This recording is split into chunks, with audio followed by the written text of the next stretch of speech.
Es el momento de escuchar el comentario de nuestro compañero Esteban Delgado. Gracias a la bella, inteligente, iluminada Muñoz, a los amables oyentes de la Z101, el gobierno de la tarde. Hoy se cumplen 58 años de la revuelta de abril de 1965. Un grupo de militares ocuparon varias calles, varias cuadras de Ciudad Nueva y la zona colonial. Y entonces eso luego ha ido calando en términos de datos históricos escritos por muchos historiadores, algunos condicionados, otros no, para vender eso como que fue una revolución, una guerra de abril que hubo en la República Americana. No, fue una revuelta, una insurrección de algunos militares con algunos civiles en 12 o 14 cuadras de la ciudad capital.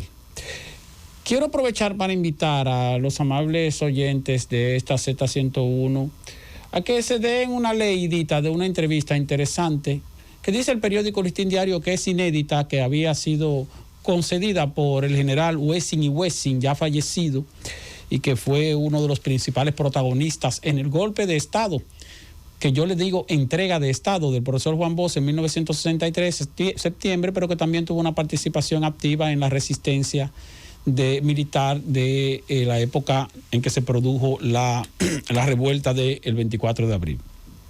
Esa entrevista fue concedida en 1995, 30 años después de esa revuelta, por Wessing a un periódico digital, en la época en que ustedes saben que todavía la época digital no había avanzado mucho, en esas finales de los años 90, y el Listín Diario la publica hoy. Ahí el Wessing ofrece detalles que pudieran ser interesantes, que no son de los que les gustan a determinados historiadores ni a determinados constitucionalistas, porque de todas maneras hay que reconocer que él estaba en la otra parte, él era del otro bando, el bando que en ese momento incluso ocupaba el control del Estado. Y digo el control del Estado porque ciertamente la República Dominicana estaba en cierta calma en esa época. Estamos hablando de una revuelta que se concentró ahí en Ciudad Nueva, la zona colonial, y que si usted iba a San Cristóbal y preguntaba, le iban a decir, no, estamos bien aquí, normal.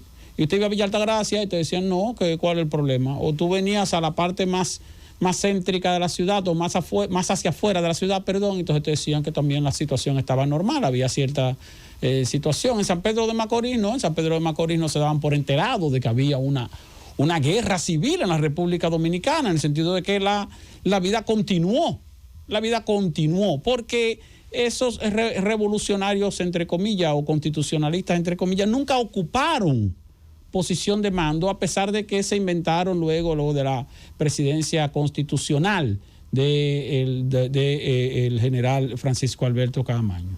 Y lo digo por lo siguiente, fíjense que nosotros tenemos en el 63 un golpe de Estado, el profesor Juan Bosch deja el poder, se constituye un triunvirato. Entonces ese triunvirato que se constituyó, bueno, estuvo dirigiendo los destinos del país durante aproximadamente 2 años, cerca de 2 años. Se produce entonces esta revuelta en el 24 de abril del 65, en la parte que les mencioné de la capital, y esa situación entonces dio como resultado una intervención norteamericana al cabo de 4 días, 28 de abril. Algunas verdades, algunas mentiras, algunos mitos exagerados.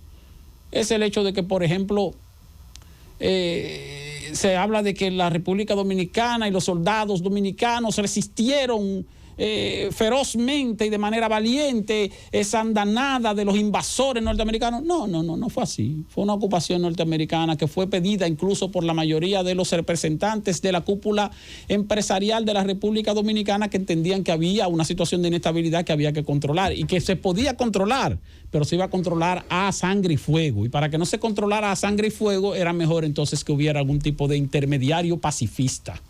¿Por qué? Porque Elías Wessing y Wessing estaba del otro lado de la capital. Tenía el control de la Fuerza Aérea Dominicana completa. Entonces, si Wessing decía, bueno, señores, vamos a tierra arrasada contra Ciudad Nueva, iban a acabar con los revolucionarios. Pero iba a ser a un costo muy alto, demasiado alto para la sociedad, para la democracia, para la humanidad, en el caso de los dominicanos. Entonces, hasta cierto punto, la intervención norteamericana le salvó la vida a esos que dicen ser constitucionalistas. Pero también yo siempre hago un cuestionamiento con relación a la intención de los constitucionalistas de la vuelta a la constitucionalidad de la República, porque ese era el argumento original, la vuelta a la constitucionalidad. Entonces, ¿cuál es la vuelta a la constitucionalidad? Bueno, mira, yo voy a dar un golpe aquí de de revuelta en Ciudad Nueva porque yo quiero que vuelva la constitucionalidad y que Juan Bosch vuelva al poder. Pero resulta que Juan Bosch estaba fuera del poder, fuera del país. Y Juan Bosch desde allá dice, no, mira, yo quiero que me sustituya Francisco Alberto Camaño. ¿Cómo así que yo quiero que me sustituya?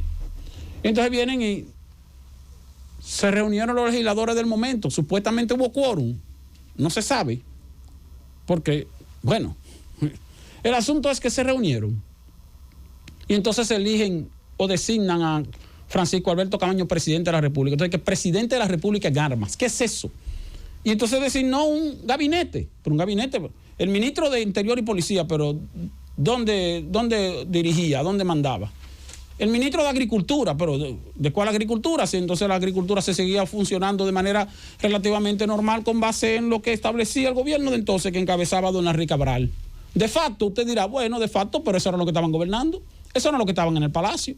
Eso era lo que tenían el control del Ministerio de Hacienda. Eran los que tenían el control entonces también de las aduanas. Eran los que tenían el control del funcionamiento económico del país. Entonces, bueno, ¿cuál gobierno? ¿Cuál gobierno? Luego vienen los norteamericanos. Los norteamericanos entonces dicen, mire, señores, vamos a ver si buscamos la manera de que esto se resuelva. Derramando la menor cantidad de sangre. Y entonces le dicen a Wesley, mira, tienes que replegarte, no te acerques al puente Duarte. Y le dicen a los constitucionalistas, mira, no se acerquen tampoco al puente Duarte de este lado de la ciudad. A los fines de que no haya una batalla entre los dos bandos que termine en una desgracia. Entonces Wesley se repliega para allá, para el Darío Contreras, para allá donde está el hospital. Y los revolucionarios o los constitucionalistas también se repliegan. Pero luego los constitucionalistas pusieron un tráiler, una patana en el medio del puente. Hicieron muchísimas fotos ahí, salen fotos como que hubo una batalla campal en el puente. No hubo nada. No hubo nada, pero bueno, esa fue la publicidad que se hizo del momento y los historiadores, bueno, escriben lo que tienen que escribir. Ahora hay un elemento que menciona Wessing ahí, que yo también lo menciono a veces. Y es, señores, que como no todos los que estaban ahí pintados de constitucionalistas tenían intenciones reales e ideales reales, porque algunos sí, ciertamente, había gente que creía en eso. Había gente que creía en que había que devolverle la democracia al país y la constitucionalidad al país. Pero también había muchos infiltrados. Usted sabe la cantidad de saqueos de negocios que hubo ahí. Usted sabe la cantidad de incursión de individuos supuestamente amparados en la causa que entraron en casas de familia de esa zona. Usted sabe la cantidad de mujeres que fueron violadas en esa época, en esa zona ahí, que no se atreven a decirlo públicamente. Porque imagínese usted cómo lo van a decir. Pero uno consigue testimonios, de esos testimonios que no se publican porque no pueden publicarse. Pero esa es la parte que no se ve, de la parte que no se habla. Entonces a mí no me gusta cuando se habla, cuando se dice, mira, seguro me van a acabar muchas personas que me están escuchando. ¿Por qué? Porque yo digo y mantengo la posición de que eso no fue una revolución en procura de devolverle la democracia a la República Dominicana. Y le voy a poner un escenario imaginario. Un escenario imaginario. Vamos a suponer que bajo las condiciones en la que se estaba en ese momento, a un coronel como Francisco Alberto Camaño designado presidente de la República, que esa causa hubiera ganado, hubiera sido un gobierno democrático. Hubieran llamado a Juan Bosch y decirle, Juan Bosch, venga, siéntese que usted es el presidente constitucional de la República, yo me quedo aquí hasta que usted llegue, venga y póngase aquí y vamos a convocar elecciones libres. Hubiera sido así. ¿Quién le dice? ¿Qué garantía tenemos de que hubiera sido así? Tal vez hubiera sido un desorden, un tremendo desorden.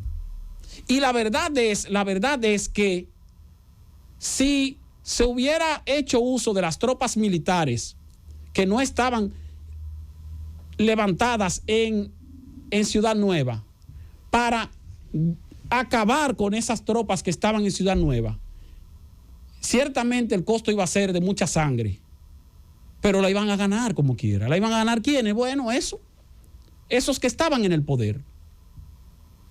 Al final la intervención norteamericana, que fue lamentable pero necesaria, evitó una tragedia mayor en la República Dominicana.